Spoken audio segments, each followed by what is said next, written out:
Hello, नमस्कार, प्रणाम। मैं डॉक्टर मयूरिका दास विश्वास और फिर से स्वागत है आपका मेडेक्स सीरीज में। आज एक बहुत ही इम्पोर्टेंट टॉपिक जो हम डिस्कस करने वाले हैं वो सभी के लाइफ को अफेक्ट करता है। हम में से ज्यादातर लोग, आप भी शायद, सारा दिन सेडेंटरी लाइफस्टाइल में रहते हैं, बैठे रहते हैं, डेस्क जॉब है, बैठे रह के करने वाला जॉब है। तो आज हमारे साथ जुड़े हैं हमारे स्पाइन रिलेटेड सारे सवालों का जवाब देने के लिए डॉक्टर वीरेंद्र मुदनूर, जो अपोलो स्पेक्ट्रा हॉस्पिटल में ए स्पाइन सर्जन है, जो हैदराबाद में है। डॉक्टर वीरेंद्र सर, नमस्कार। आपका स्वागत है फ्रीडम फ्रॉम डायबिटीज के मेडेक्स चैनल पे। Right. Very good afternoon. I am practicing in Hyderabad. So in today's session, I will try to give a brief information on the basic spine-related issues which normally patients will face. So you can go ahead. तो sir, spine से related मुझे ये सवाल पूछना है कि जैसे हम में से ज्यादातर लोगों की लाइफस्टाइल सेडेंटरी है, तो समय के साथ साथ किस तरीके के स्पाइन रिलेटेड प्रॉब्लम्स आप पेशेंट्स में नॉर्मली देखते हैं जो लाइफस्टाइल की वजह से और बढ़ती हुई उम्र दोनों के इंटरैक्शन की वजह से हुआ है? See, basically, एक basic understanding बहुत important है कि the basis of your physical strength is your spine. So in the spine, if you look at the anatomy of the spine is made up of multiple small bones. If you compare it with your complete leg is made up of two simple long bones. So spine compared to your legs, it is more of a chain. If you look at the leg, the bones are like rods. So what happens is the strength of the spine is largely muscular, and human spine, if you compare it with the animal spines, human spine has gone against gravity. So your spine is completely against gravity. This is an effort. This happens with the help of the spine muscles, which have pulled up a horizontal spine up against the gravity.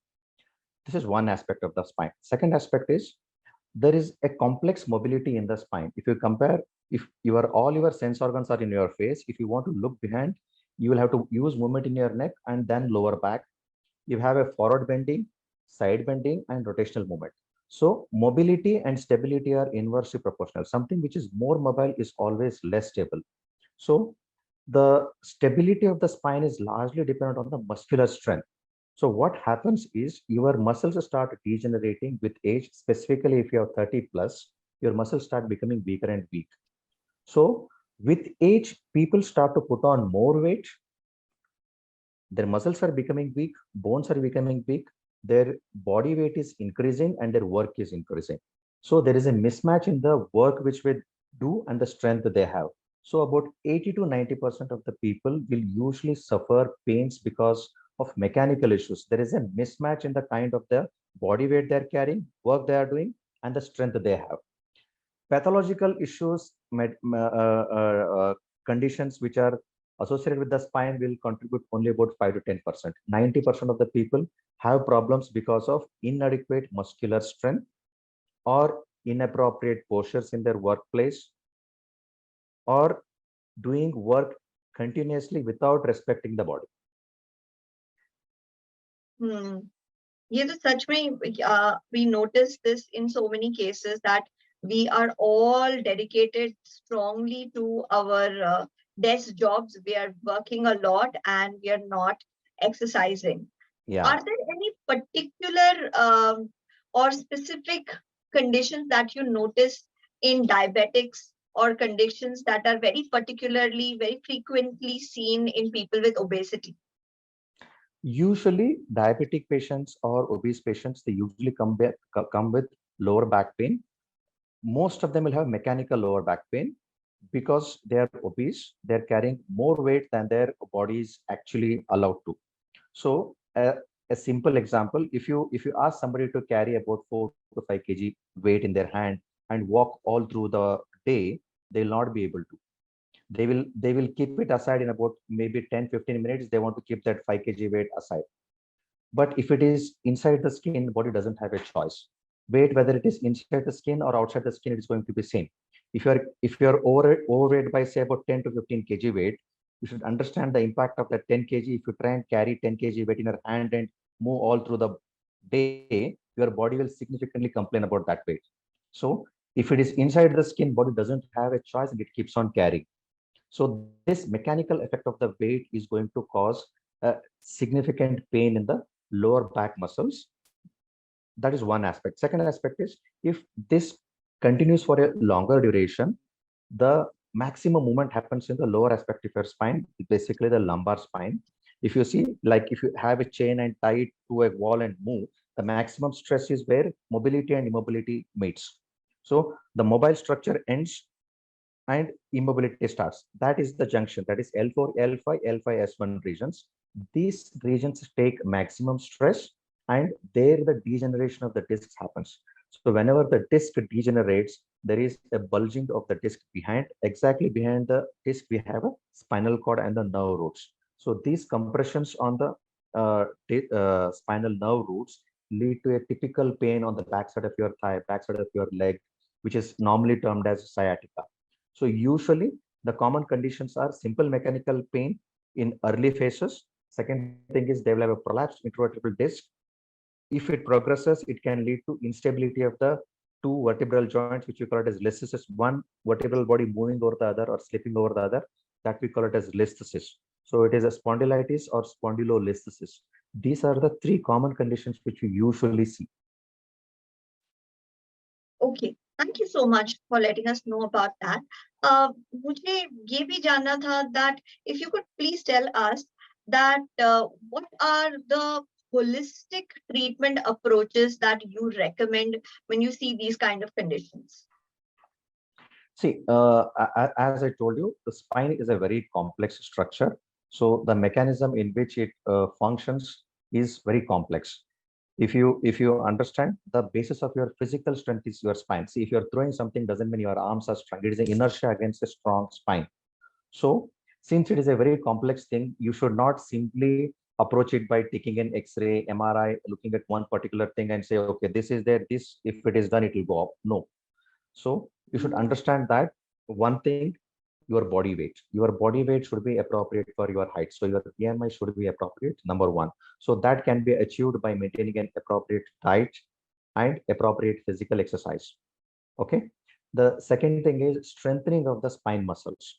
So if your muscles are weak, definitely they'll start causing fatigueness and cause pain. So one regular exercise protocol specifically for your spine, you practice simple Surya Namaskar, you practice a plank or a simple Bhujangasana, any of these things, which you do dedicatedly on a regular term, then that will improve your spine strength. So body weight is one important thing. Second thing is your strength. Third thing is postures. If you're doing a desk job, make sure that your postures are appropriate. Your spine is straight. There is a small support to the lower back if you can use. Your monitor should be at the level of your eye. Your arm should be just by the side of your chest. Your elbows and wrist should be simply hanging down. You should not lean forward or lean behind. If you're typing, your typing work is simply of the wrist. You should not give unnecessary work for your lower back, two shoulders, and elbow. They should be just by the side of the chest, and then you should pull your keyboard towards you and then do the typing. So that is the postures and ergonomics. You make sure that whichever object you are using frequently, it is at your reach. You are not making an awkward position to do that kind of activity. So postures and ergonomics are very important thing. Say now your body weight is good, your posture is good, your strength is good. If all of these things are good, still you are not designed to work continuously. You have a break of about 30 to 40 minutes. You will have to break that posture, stretch your muscles, do simple stretches at the desk itself, and then go back to that work. Maybe every 3 or 4 hours, if there is an opportunity, you should lie down. The basis of rest for spine is elimination of gravity. As I told you, human spine is against gravity. If you want to rest the spine, you should simply eliminate the gravity. So you should lie down. You might not be sleeping, but simply lying down is rest for spine. It is as simple as that. If you travel in a semi-sleeper or a sleeper, you are more comfortable in a sleeper because your spine is at rest. In semi-sleeper, only your cerebral cortex is at rest. Your spine is not actually at rest. So these are the four important things: body weight, strength of the muscles, postures and ergonomics, and frequent breaks from these postures. For the last 2 minutes, if you could repeat what you said for the last 1 minute, if you could just repeat what you said in the last 1 minute. The four important things which you should remember is the body weight. Second thing is regular exercises to maintain strength in the spine muscles, posture and ergonomics. The fourth thing is, in spite of maintaining all of these things, you should frequently break these postures, give relaxation every 3-4 hours. If there is an opportunity, lie down. Right. So sitting at your desk job all the time would not be a good idea. Every 30 minutes, 20 minutes, just get up, walk, okay, Yeah. do the world's best warm up, maybe if possible. So all of these, just like a little bit of tapping, world's best warm up ka link to hum video ke description section mein dal hi denge. So maybe just a little bit of warm up and making this a part of our lifestyle, that in between work we have to get up and give some mobility. Yeah. Sir, I wanted to know from you that there's a lot of confusion among common people that when are they supposed to go to an orthopedic doctor, when to an orthopedic surgeon, when to a physiotherapist, and when to a chiropractor. I mean, there's a lot of confusion. Who treats what?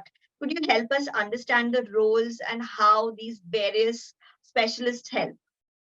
Yeah. So the basic understanding is, if you have a pain which is very recent one, if it is not related to any kind of injury, you can always take help of an initial from the physiotherapist or a chiropractor.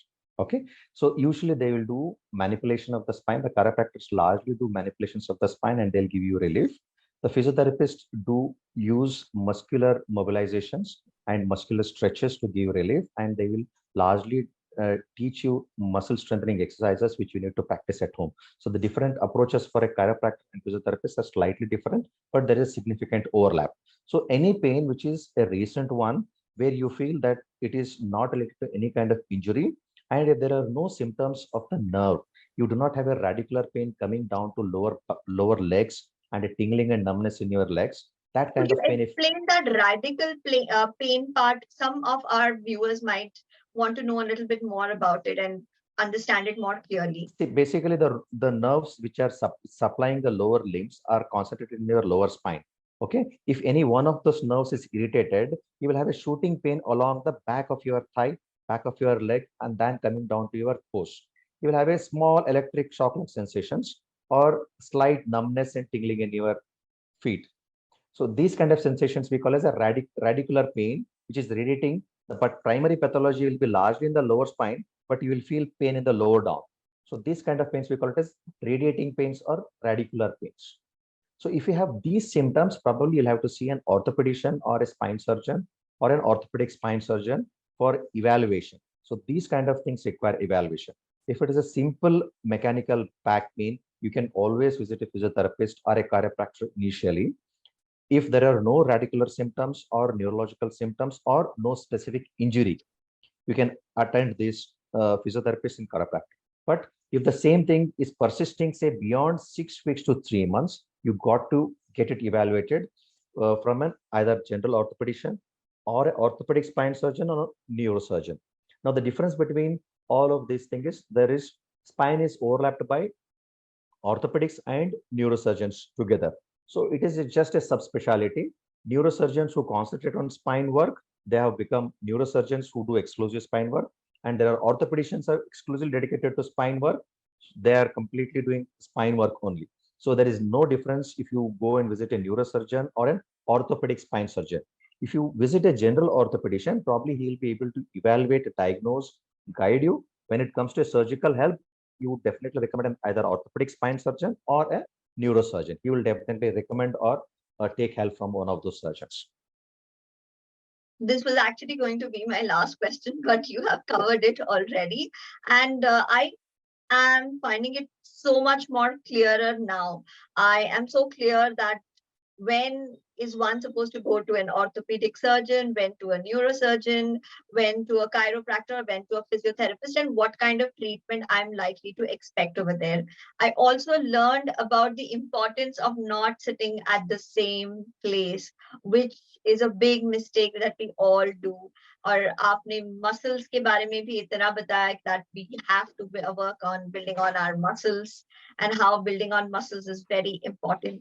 This has really been something that has helped me personally, and I'm sure it will definitely help a lot of our viewers. So remember to share this video with your friends, families, parents, others, uncles, auntie, everyone. सबको जानने की जरूरत है ना? Thank you so much for being with us. Do like this video, subscribe to the channel. Thank you so much for your valuable time. Thank you.